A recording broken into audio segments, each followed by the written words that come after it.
सुनो नसरीन, बहू के आने के बाद तुम्हें कुछ वक्त तो सोशल वर्क को देना चाहिए। बिल्कुल देना चाहिए, मैं दूंगी, लेकिन कुछ ऐसा ठहर। भाई अभी क्यों नहीं? मैं तो कहती हूँ कि अपनी सारी घरेलू मसरूफियत जो है ना अपनी बहू के सपोर्ट कर दो।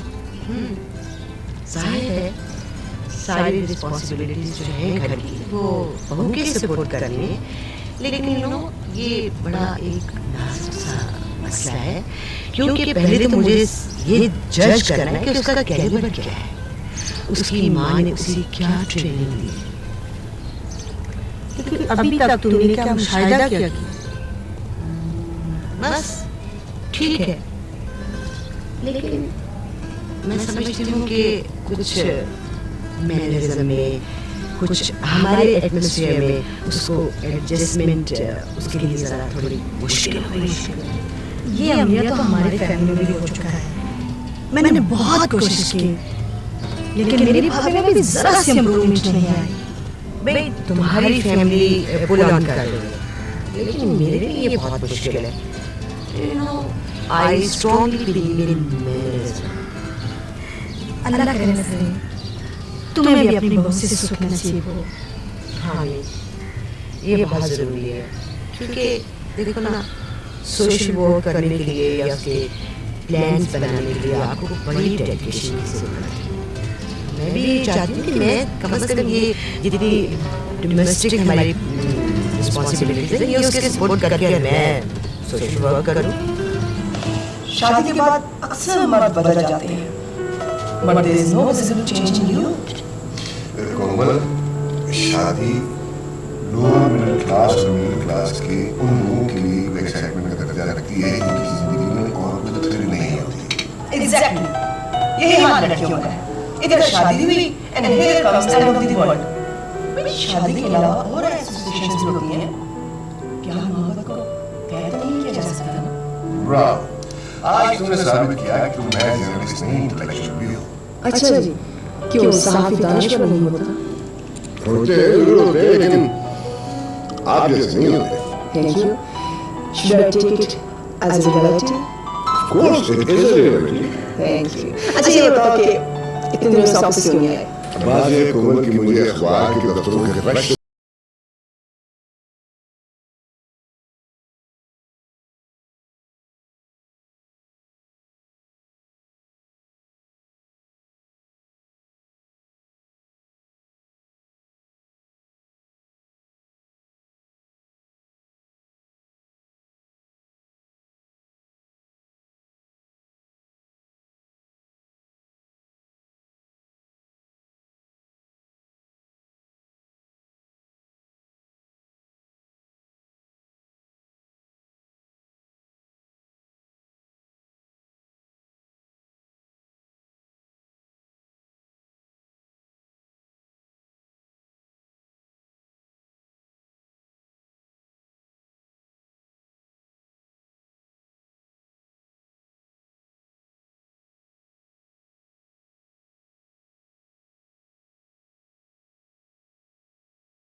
इफ़त, मैं कुछ दिनों से महसूस कर रही हूँ कि तुम्हारा रवैया घर के मामला की तरफ बड़ा इंडिफरेंट सा है।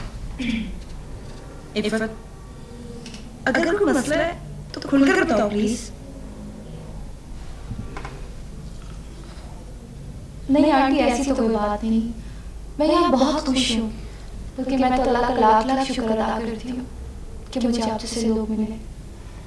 देखो, अगर तुम खुश हो तो इस खुशी का इजहार भी तो होना चाहिए। तुम जरूरत से ज्यादा ही कम हो, इस तरह इंसान का अच्छा इंप्रेशन नहीं पड़ता।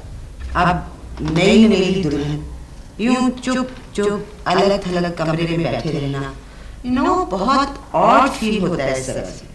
तुम खुदा का लाख लाख शुक्र अदा करो कि बाजिश जैसा प्योर हार्टेड इंसान तुम्हारा शरीक हयात बना। जी, आप बिल्कुल ठीक कह रही हैं। अच्छा मेरी बात सुनो, अगर तुम मम्मी से कोई बात नहीं कर सकती तो तुम अपना मसला मुझसे तो डिस्कस कर सकती हो ना। आंटी, इससे कोई बात नहीं है। फिर भी अगर मेरी वजह से अगर आप लोगों को बुरा लगा हो तो I am really very sorry. नहीं, ऐसी कोई बात नहीं। देखो इफ़त बेटा, मैं तुम्हें फिर कहूंगी कि तुम इस घर को अपना घर समझो, मुझे अपनी माँ की जगह समझो। अब देखो ना जोया, तुम्हें बिल्कुल बहनों की तरह चाहती हूँ, लेकिन मैं समझती हूँ कि तुम हमारी इन खूबियों को एक्नॉलेज नहीं कर पा रही। ऐसा तो नहीं आंटी, मैं आपका दिल से एहतराम करती हूँ। I have extreme respect for you. Thank you for that. लेकिन इफ़त, मैं फिर तुम्हें ये कहूंगी कि जब तक इसका अमली सबूत ना दो तो इट्स यूजलेस।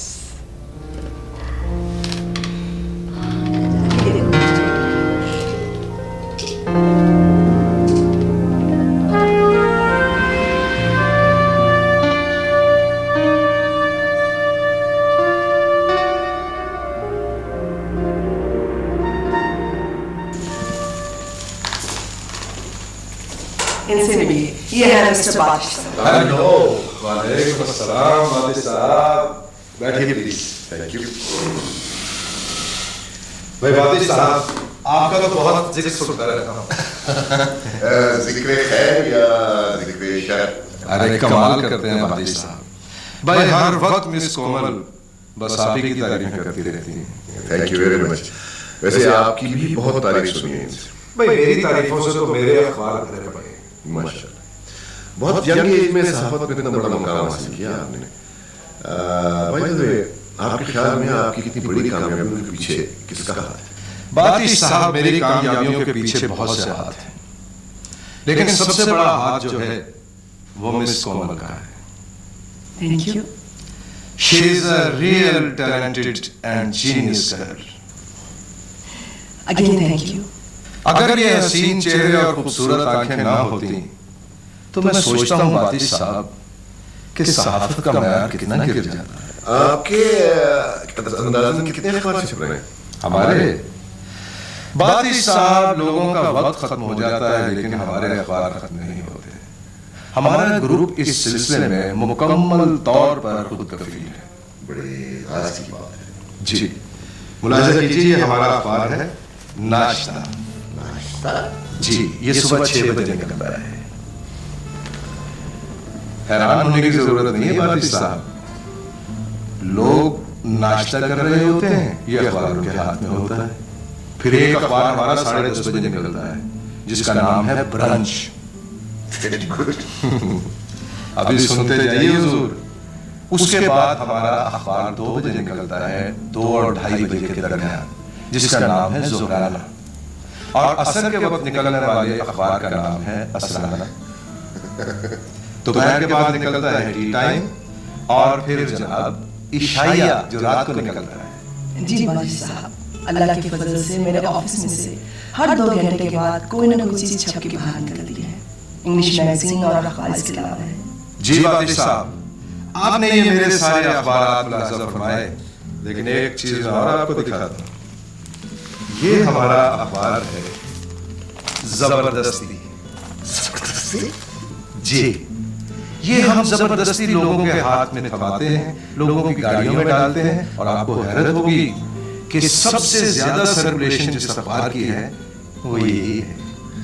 यकीनन माशाल्लाह, बड़ा जबरदस्त हल्का है साहब। बहुत खुशी हुई आपसे मिलके। बाती साहब, खुशियां तो हम आपको 1000 दे सकते हैं, लेकिन शर्त यह है कि आप यहाँ आते रहिए। जरूर, अब तो इंशाल्लाह आपसे अक्सर मुलाकात होती रहेगी।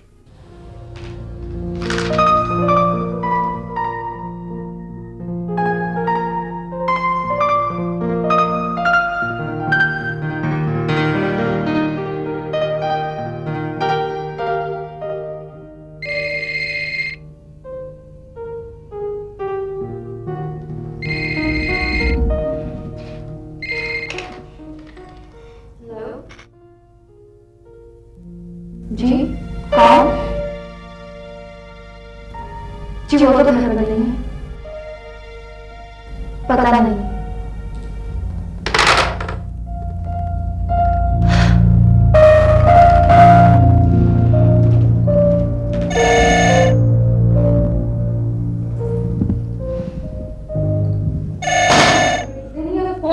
फोन पे फोन।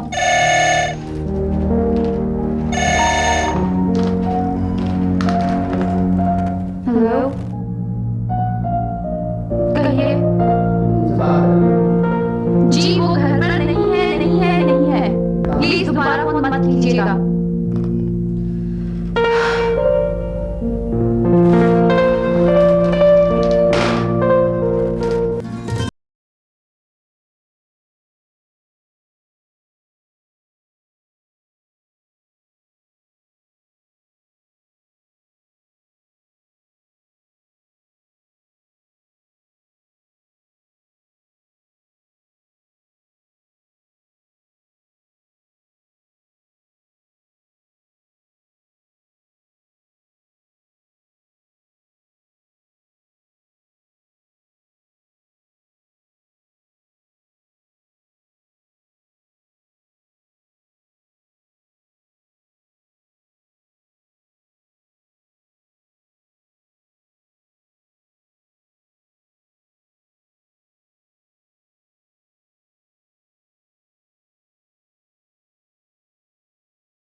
रजिया, रजिया,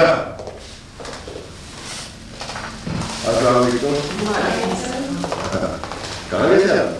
बस कुछ शॉपिंग करनी थी, बाजार पर गए थे। वो तो तैयार हो गई। तैयार नहीं गई? जी हाँ, इसका मुंह बाहर खाने का। अभी थोड़ी देर पहले जब मैंने उसे अपने साथ चलने के लिए कहा तो उसकी तबीयत बहुत खराब थी। ये अचानक उसकी तबीयत बाहर कैसे हो गई? आपने उसे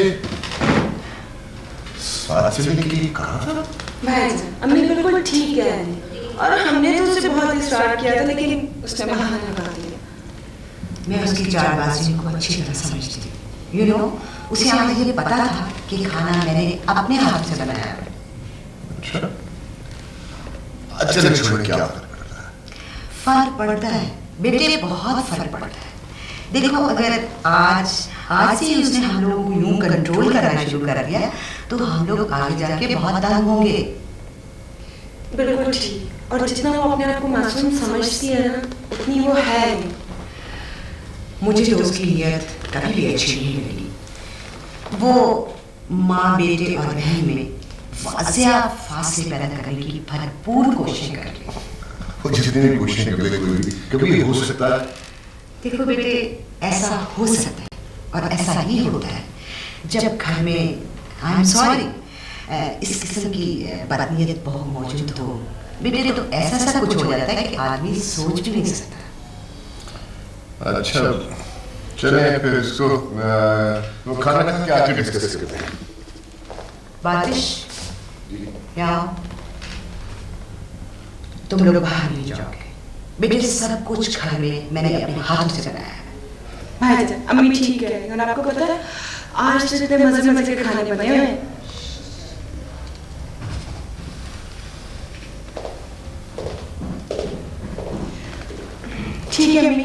मैं भी ये रखा है और चेंज कर।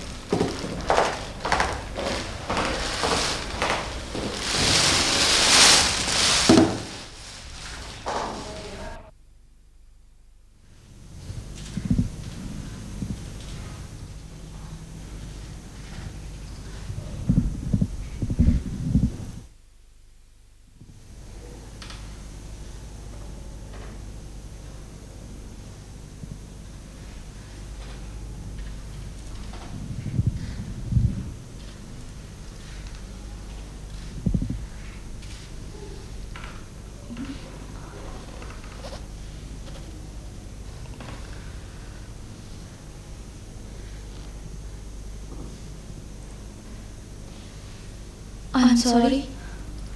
यूं सॉरी कह देने से मसले हल नहीं होते। मुझे नहीं पता था कि इतनी छोटी सी बात का इतना बड़ा मसला बन जाएगा। और आपने भी नहीं बताया कि खाना आज आप बना रही हैं। रिफत, तुम इस घर में कुछ दिलचस्पी लो तो तुम्हें पता चले। भाभी का सब इतना ख्याल करते हैं, पता नहीं क्यों इनकी सोच इतनी नेगेटिव क्यों है। वैसे बाय द वे, तुम इस किस्म की हरकतें करके क्या साबित करना चाहती हो? तुम्हें हमारी मोहब्बतें, हमारी चाहतें, हमारा अच्छा सलूक तुम्हें बिल्कुल पसंद नहीं आया, यही बात है ना?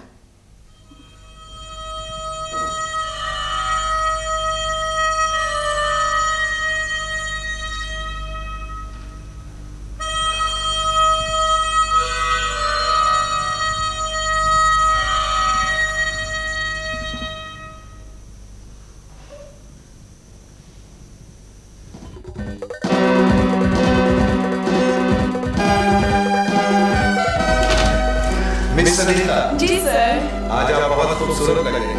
Thank you sir. आपसे गुजारिश ये करनी थी कि कल मैं एक बहुत ही अहम सिलसिले से खिताब करने वाला हूं। ओह सर, मैं सबको पहले ही इन्फॉर्म कर चुकी हूँ। You are efficient.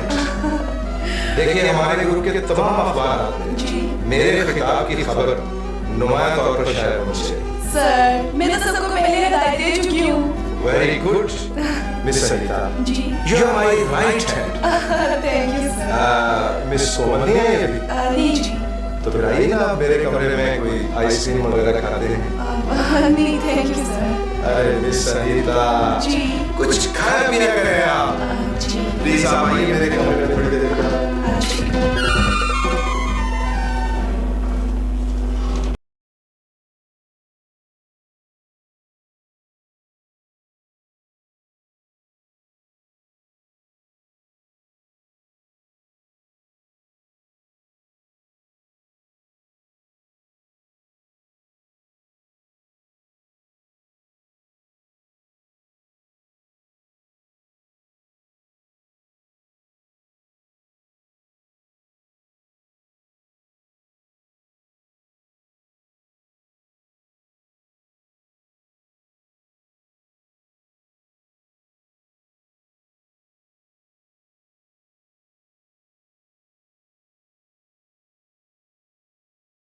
उस घर में कोई मसला तो नहीं?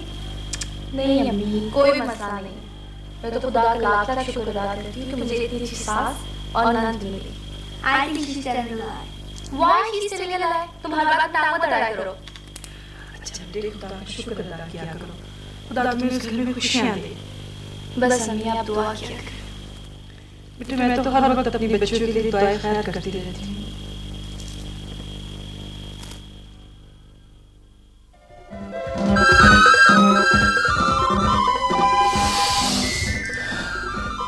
मेरे अजीज साथियों,